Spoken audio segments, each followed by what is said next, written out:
Olá pessoal, Nerdinho aqui e hoje eu quero falar sobre invenções. Na verdade, eu quero falar sobre um grande inventor brasileiro em redes industriais.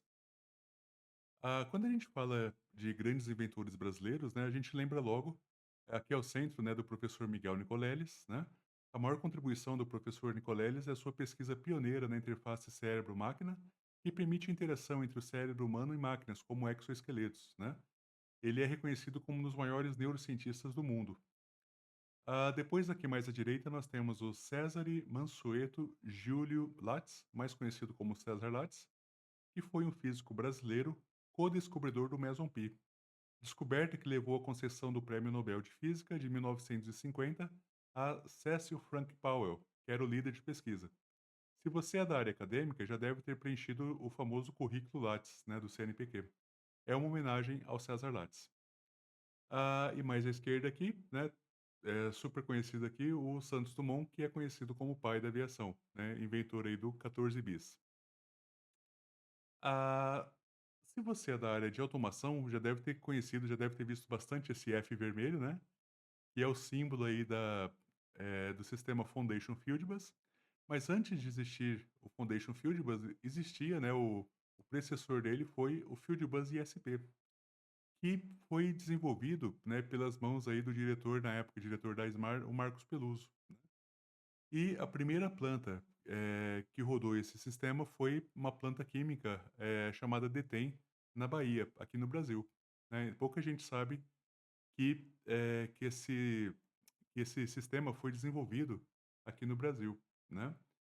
E o Marcos Peluso, depois ele foi diretor na Emerson, né? E ele é muito conhecido, né? Quando ele vinha para o Brasil, quando ele vinha para as feiras da ISA, né, eu me lembro de uma colega na feira da ISA em São Paulo que falou que estava caminhando junto com ele ali, parecia que estava do lado de um rockstar, né? Porque todo mundo, né, mesmo os estandes ali, os estandes na feira dos concorrentes, né, paravam e vinham falar com o Marcos Peluso, vinham conversar um pouco com o Marcos Peluso, né?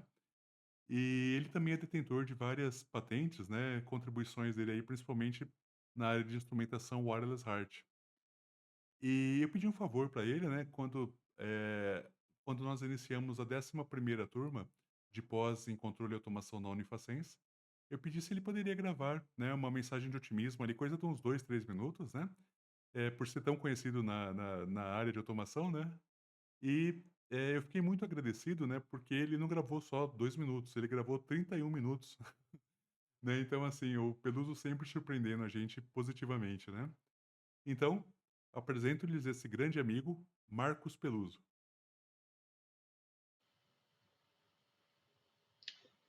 Olá, pessoal. Ah, Meu nome é Marcos Peluso e eu vou me apresentar já já, mas o Denis Borg me contatou e me deu a boa notícia que essa é a 11ª turma fazendo esse curso de especialização em controle, instrumentação, automação. E, e é uma notícia muito boa, né? Porque a coisa mais importante que a gente pode ter é a educação e sempre abre a cabeça para novos campos, para novas ideias, para progredir na profissão e contribuir para a sociedade. Eu trabalho com automação e controle há 60, 52 anos, ainda não chegou a 60.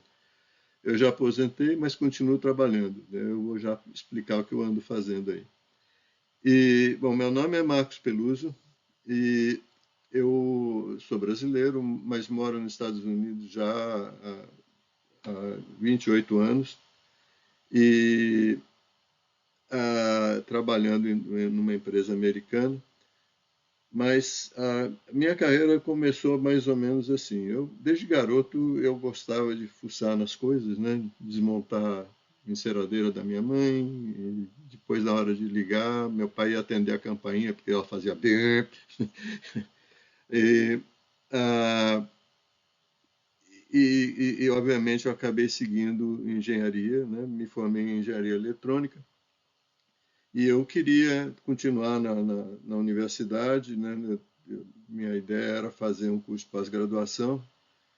E, longa história, eu acabei indo trabalhar no Instituto de Energia Atômica da USP, né, que tinha cursos de pós-graduação com a Poli, e, e tinha também uma bolsa boa, né, e oportunidade de trabalhar numa área nova, né? Havia muita esperança de que a energia atômica iria ajudar bastante para a área de energia, além de outros fatores, né? Porque o Instituto de Energia Atômica também trabalhava com radiação para medicina, etc., geração de isótopos e tudo mais.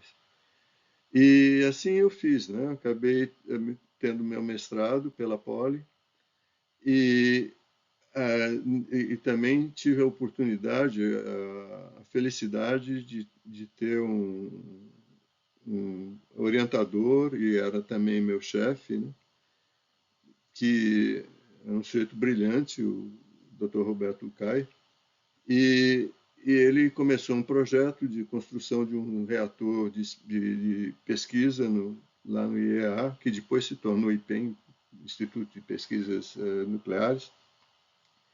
Ah, E a ideia era que eles fizessem esse reator de pesquisa, tal. Era uma obra e tanto, né? E envolvia um monte de coisa. E aí eu esqueci de contar que quando eu fui aplicar para isso daí, a pessoa, o engenheiro lá que, que me entrevistou, né? Ele falou: "Ah, você é engenheiro eletrônico?" Eu falei: "Sou." "Instrumentação e controle." Então ele decretou o resto da minha vida ali, porque foi uma área que eu gostei muito desde o início, né? Ela oferece tanta oportunidade para aprender, porque tem tantas coisas que você pode fazer com aquilo. Você aprende também sobre os processos que você ajudou a automatizar e a conhecer gente maravilhosa, gente muito brilhante, né? E a General Atomic tinha um acordo, o IEA tinha um acordo com a General Atomic nos Estados Unidos, que era uma empresa na área nuclear, fazendo reatores de última geração, era uma ideia totalmente nova, né? E isso batia com o que nós estávamos pesquisando lá. Então, eu passei 2 anos nos Estados Unidos, em San Diego, trabalhando lá com a General Atomic no projeto dos reatores nucleares deles comerciais, né? E, ao mesmo tempo, trabalhando no projeto do nosso reator de pesquisa. Aí, o Brasil, na época, era a época da ditadura, e o pessoal resolveu firmar um acordo com a Alemanha, com a Siemens, para a produção produção de combustível nuclear, de enriquecimento do combustível nuclear, e construção de usinas, né, projetos de usinas de produção de energia nucleares e mais uma série de outras coisas.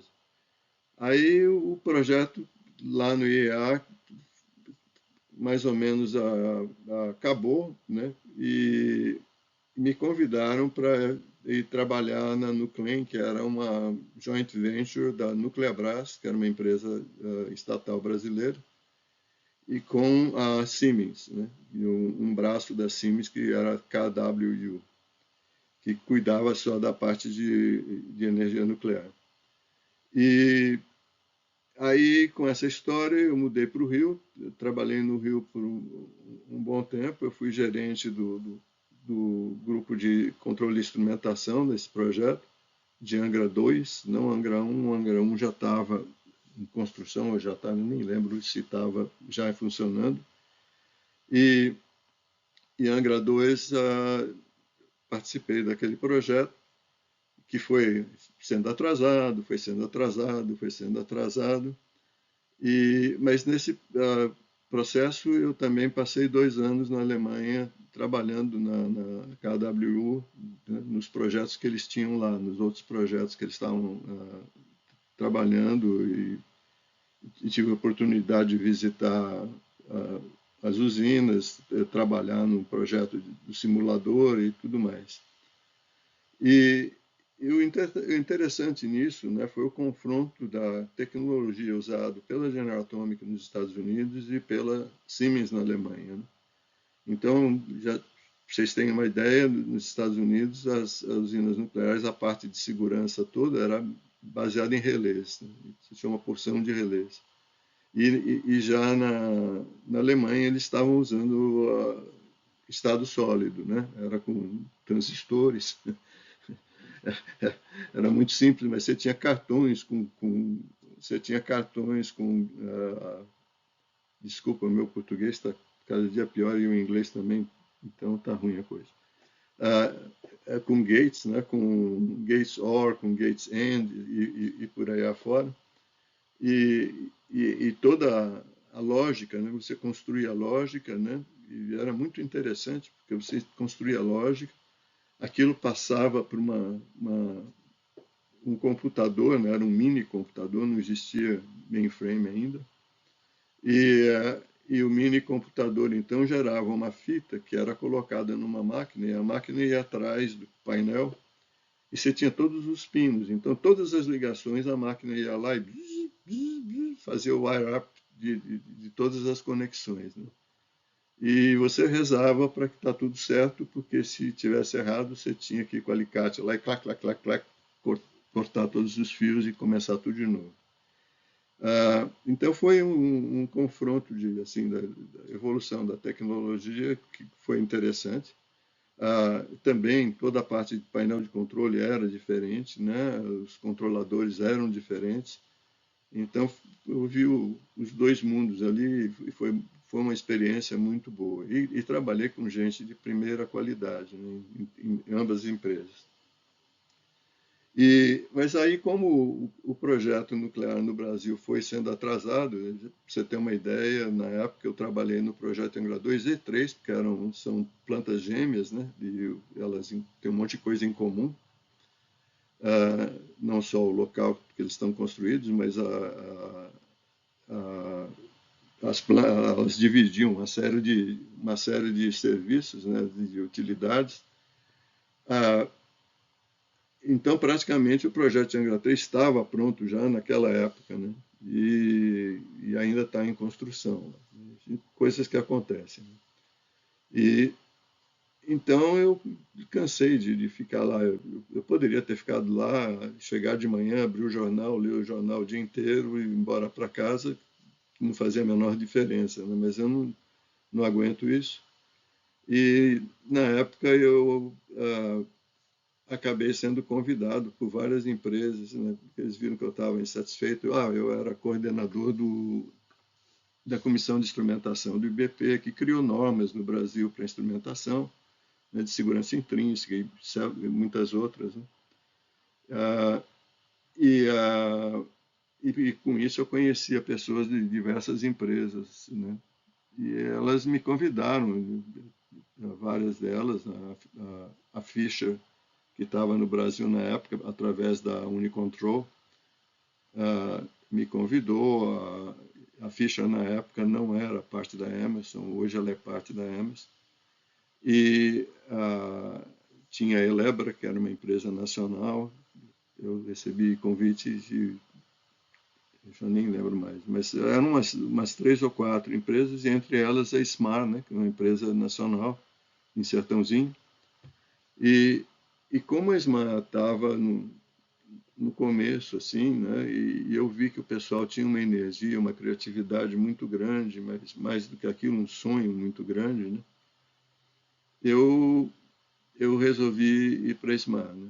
Então, foi até motivo de notícia de jornal, porque um repórter numa feira industrial lá, no Rio, né? Quando ele soube que eu saí do Rio, morando na Barra, e mudei para Sertãozinho, que o nome assim parece que você está num lugar muito remoto, né? Sertãozinho é uma cidade muito progressista, muito interessante. Ele ficou chocado, né? Então, em vez de falar dos produtos, eles falaram da minha opção de ir para lá, né? E, e aí eu trabalhei na Smara durante 12 anos, foram anos maravilhosos, porque se aprendeu muito, né? A Smart desenvolveu o primeiro controlador digital do Brasil e um dos primeiros do mundo, muito avançado, né? Está em uso até hoje. São instrumentos muito poderosos em termos de capacidade de controle e automação. Desenvolveu transmissores que eles eram mais compactos do que os que existiam na época, né? Era interessante, você podia ver a modernidade do transmissor pela própria tamanho e tudo mais. Né? Desenvolveu técnicas de sensores, e foi tudo desenvolvido lá, né? E com os poucos recursos que a empresa teve, que eles tiraram, fizeram uma sopa de pedra, né? E, e, e a Smart acabou indo para ter escritórios, trabalhou nos Estados Unidos, na Alemanha, em Singapura, na França, na Inglaterra. E, uh, e viajamos o mundo, né? Mas mais que isso, quer dizer, também tivemos a oportunidade de trabalhar em projetos muito grandes, né? Projetos muito importantes. O projeto Troll, por exemplo, foi uma plataforma que era uma joint venture da Shell com a Statoil da Noruega, no Mar do Norte, e era a maior plataforma de gás já construída, né? Elas supriam 10% da necessidade de gás da Europa, para vocês terem uma ideia. E a gente trabalhou lá com todos os transmissores e dava palpite também em toda a área de automação. E de lá, inclusive, surgiu, né, desse projeto, né, surgiu já a primeira coisa foi utilizar instrumentos que a HART, né, em que você poderia, eles iam, os instrumentos todos iam para umas barreiras de segurança intrínseca antes de irem para o campo. Então, a gente pegava a informação HART daquele. A proposta não foi a Smart que fez, foi uma empresa italiana. A gente tinha modem que olhava todas as entradas, né? Todas as entradas e saídas do HART, e passava para um sistema supervisório que olhava a saúde dos instrumentos, ajudava a configurar os instrumentos e tudo mais. E foi um avanço muito grande, isso depois virou norma, né? Todos os cartões de entrada e saída dos SDCDs utilizavam aquele mesmo princípio. Eu trabalhei no desenvolvimento do HART no início também, promovendo o HART, explicando para as pessoas usar programadores portáteis, né? E uma curiosidade é que o programador que a gente usava foi o precursor dos celulares e dos tablets de hoje. Era um negócio portátil, né, que você podia ter calendário, você podia ter calculadora, endereços, etc., né? Era um PDA. E nós utilizamos aquilo para comunicar com os instrumentos HART, né? Tinha um modem que conectava tudo com isso e era utilizado lá. Então, todo dia, né, tinha um desafio, né, e a gente tinha a liberdade de trabalhar em novas ideias. E uma das novas ideias surgiu com o Field Bus, né? E então teve um tempo que a ISA, né, tinha um comitê que estava pesquisando justamente isso, quer dizer, como é que nós poderíamos ter uma rede para instrumentação. Porque você vai numa plataforma, por exemplo, a quantidade de fios, etc., que tem, é terrível, né? Para cada quilo que você tem em cima da plataforma, você precisa de 15 quilos de sustentação embaixo, né? Mais ou menos. E se pudesse diminuir o número de cabos, seria um negócio bom, né? Em todos os aspectos. E a ideia era ter, então, um barramento que você pudesse pendurar um monte de instrumentos e aí a, trabalhar digitalmente, não mais com analógico.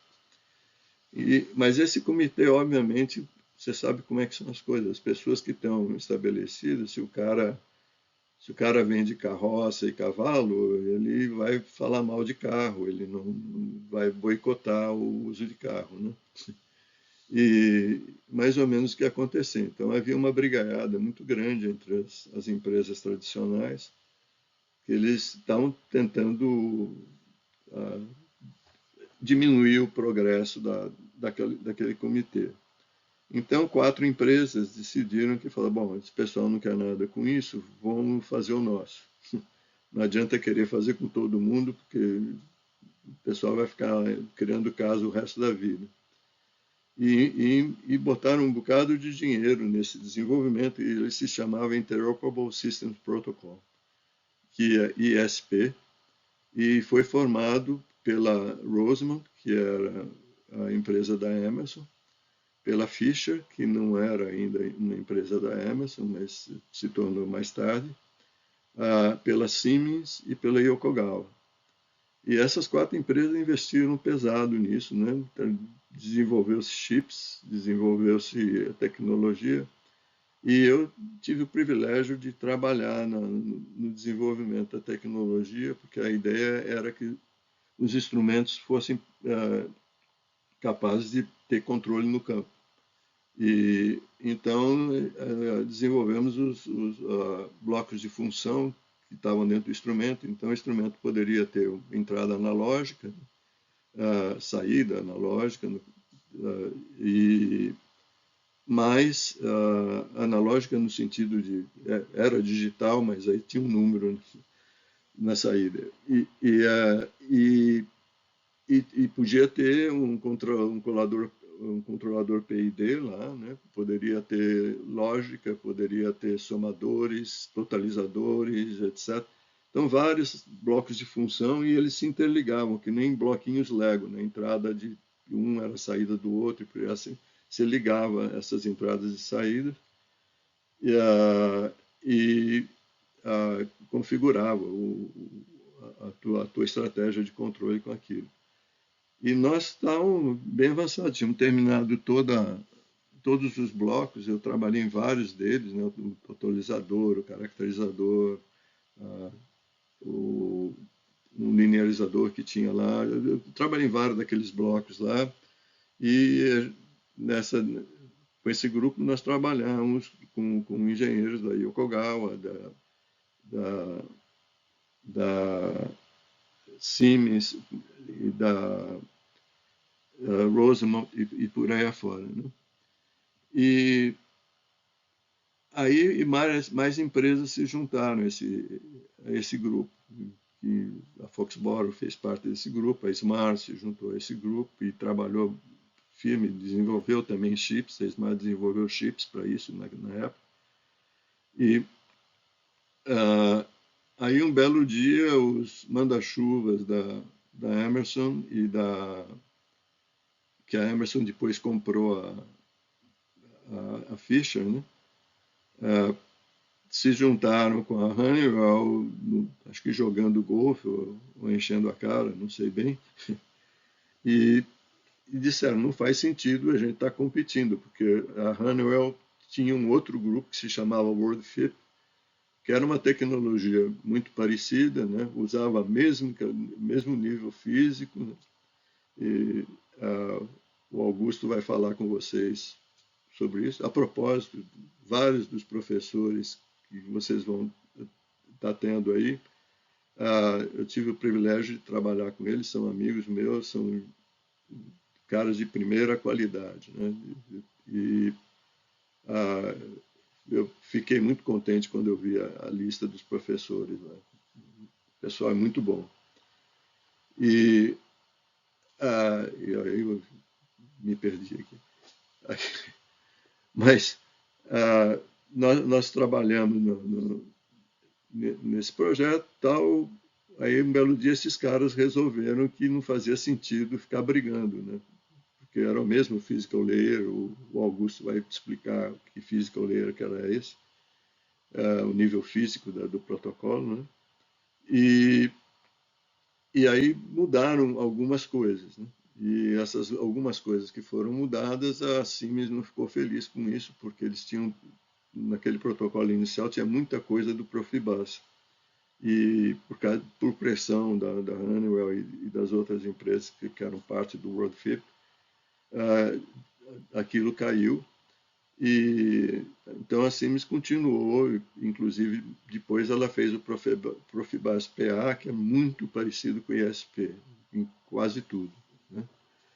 E, e a Field Bus Foundation então fez as modificações que o pessoal tinha sugerido, e, e aí teve um desenvolvimento maior, né? E a Smart foi a primeira empresa a ter uma planta com ISP. Eu participei do startup da planta, foi uma experiência muito interessante, foi na DTEM, na Bahia, e eles substituíram a instrumentação pneumática por instrumentação totalmente digital. Então tinha um monte de tubinho pneumático lá, eles tiveram que retirar aquilo, né, e onde tinha uma bandeja com centenas de tubos, né, foi substituída por 4 fios, né, 4 cabos. E 2 fios cada um. E, e aí foi interessante, aliás, vale lembrar isso, que como os operadores lá estavam acostumados com o negócio pneumático, não entendiam nada de digital, né? Para familiarizar eles com computadores, o engenheiro lá colocou o computador na sala de controle com um joguinho. O pessoal começou a aprender a mexer com o joguinho, né? Aí o passo seguinte, quando eles perderam o medo do computador, né, em vez de fazer os registros todos à mão como eles faziam, eles passaram a fazer no computador, né, um tipo de uma tabela lá com o que estava acontecendo, o registro do que estava acontecendo. Eles passaram a fazer com computadores, não tinham mais medo daquilo, né? E quando o sistema foi instalado, toda a supervisão era feita através do computador, e o controle, né, mostrava a frente como se fossem os controladores pneumáticos antigos. Eles pareciam muito, né? Não tinha muita diferença onde você mudava o set point, onde você mudava para manual e por aí afora. E acabou sendo um sucesso, porque essa planta depois eles colocaram isso em todo lugar, e tudo com controle no campo. Bom, mais uma curiosidade é que durante o startup lá, me chamaram pelo rádio, eu estava no campo, e nós estávamos prontos para iniciar o processo. Aliás, já tinha começado. Já tinha começado o processo de, de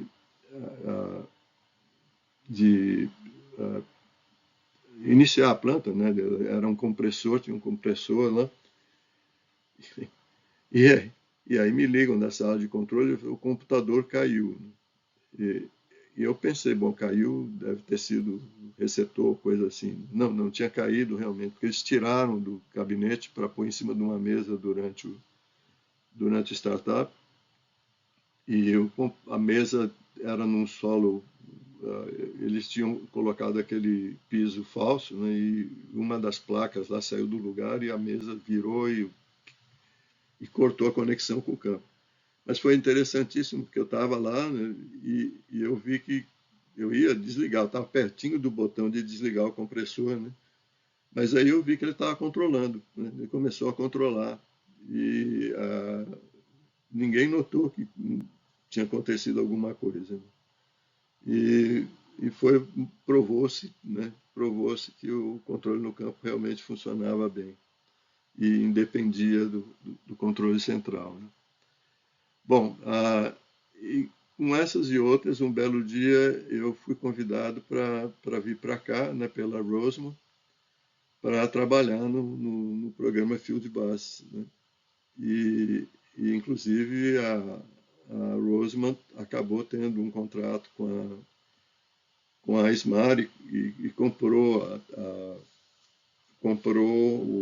a stack, né, de comunicação da Smart na época. E nós cooperamos por bastante tempo, né, nessa área. E na Rosemont eu tive a oportunidade então também de trabalhar no desenvolvimento de wireless hearts, né? Em todo o desenvolvimento de field bus. Trabalhei também em grandes projetos. Um dos maiores projetos também, eu tinha mencionado o Troll. Teve um projeto de gás da Shell na Ásia, enorme, né? A BP tinha um projeto enorme na China, Seco, que eu também tive a oportunidade de trabalhar. E, e trabalhei também no primeiro, realmente, Field Bus Foundation, no primeiro instalação com Field Bus Foundation nos Estados Unidos, que foi na Shell, no Canadá, né? E, e isso deu também a oportunidade de trabalhar com muitas invenções. Eu tenho 31 invenções, porque baseado no que a gente aprendeu, nos desafios que tinha, que a gente vê que o cliente precisa, né? E o que atrapalha, o que pode ajudar e por aí afora. E aí eu aposentei bem antes da pandemia, bem no comecinho da pandemia, né? No fim de 2019, comecinho de 2020. E, mas aí eu prestei consultoria para algumas empresas de conhecidos meus, né? E aí a Emerson me contratou de novo como consultor, né, para um trabalho que a gente está fazendo, em que vai ser as redes de campus vão ser com Ethernet, né? É exemplo do que tem Profinet, tem Ethernet IP, e tem Heart IP, e tem Field Bus High Speed Ethernet também. Mas esse projeto é utilizando o PCUA, né? E então tem um grupo muito grande com empresas do mundo todo, né, trabalhando nisso, não só na área de controle de processo contínuo, como a gente trabalha, mas também na área industrial, né, que é um animal bem diferente. Você trabalha com velocidades muito rápidas, né, máquinas e rotativas, etc, etc, aquelas conveyors, né, que tem que ser muito, muito rápido, porque senão empilha tudo, é um problema muito sério. E, e, uh, e esse projeto também eu estou tendo a oportunidade de trabalhar com profissionais de primeira linha, de empresas da Europa, do Japão, de Singapura, da Alemanha, da Inglaterra e, obviamente, dos Estados Unidos. E tenho trabalhado mais do que eu pensava. Eu pensei em trabalhar um meio período e fazer outras coisas, ler os livros que eu estava querendo ler, e eu não estou tendo tempo de nada, né? Bom, desculpem tomar o tempo de vocês, mas eu espero que, ouvindo um pouquinho da minha história, motive vocês, porque não deixe de aprender. Tudo que se aprende, você usa, não se joga fora, né? Tudo. Dinheiro, você pode ganhar um monte de dinheiro e perder ele no dia seguinte. O que você aprendeu vai ficar com você para o resto da vida. E vai somando. É que nem um fundamento de um prédio, né? Você mais põe ali, você pode fazer o prédio maior, né?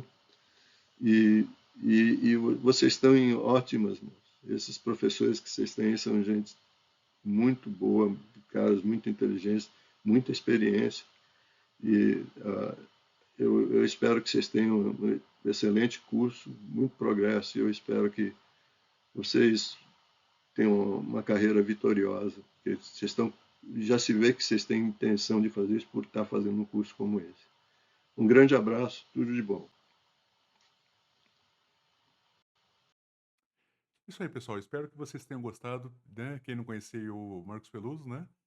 E esse grande amigo aí, faz 2 dias eu troquei o WhatsApp aí com ele, troquei mensagem pelo WhatsApp, né? Pedi permissão aí se ele permitia que eu colocasse o vídeo dele aqui no YouTube, né?